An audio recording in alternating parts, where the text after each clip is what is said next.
Here are the rules.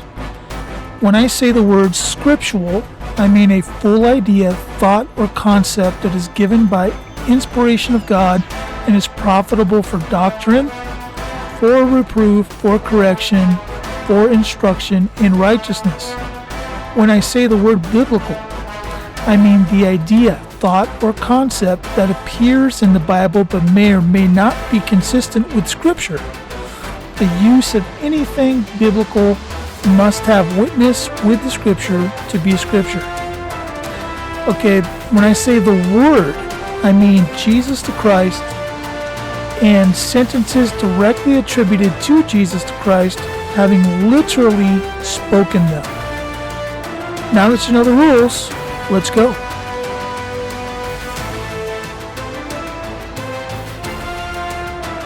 And a question I think you should ask your Protestant friends is, why don't you call your pastor father?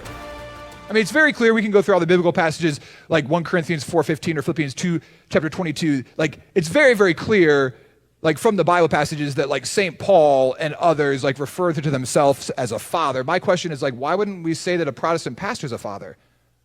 Wouldn't you want your pastor to be a spiritual father to you? I would hope that your pastor is a spiritual father. Otherwise, like, why are you going to that church? Welcome, privateers, to another Privateer's Volley. And this one is going to be interesting because he raises some points that a lot of people wouldn't be able to defend in Scripture, but I'm going to bring this to you right here. So this is Matthew chapter 23, and what I want to do is I want to start somewhere around verse 5. But all their works they do for to be seen of men. They do for to be seen of men. They make broad their phylacteries and enlarge the borders of their garments, and love the uppermost rooms at feast, and the chief seats in the synagogues, the greetings in the markets, and to be called men, Rabbi, Rabbi, of men, Rabbi, Rabbi. But be ye not called Rabbi, for one is your master, even Christ, and all ye are brethren. And call no man your father upon the earth, for one is your Father which is in heaven. Neither be ye called masters, for one is your master, even Christ. But he is that is greatest among you shall be your servant. So as you can see, there's scripture that tells us not to call somebody father because we already have a father.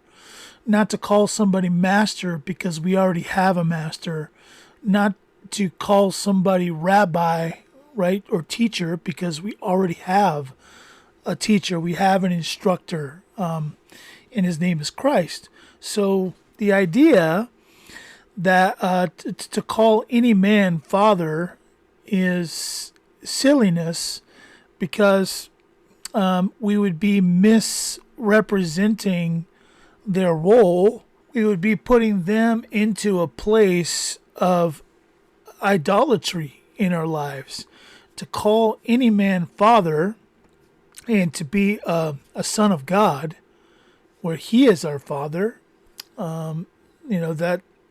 that's idolatry, to put another person in that place. So so this one's easily solved just by reading scripture and understanding what it's actually telling you.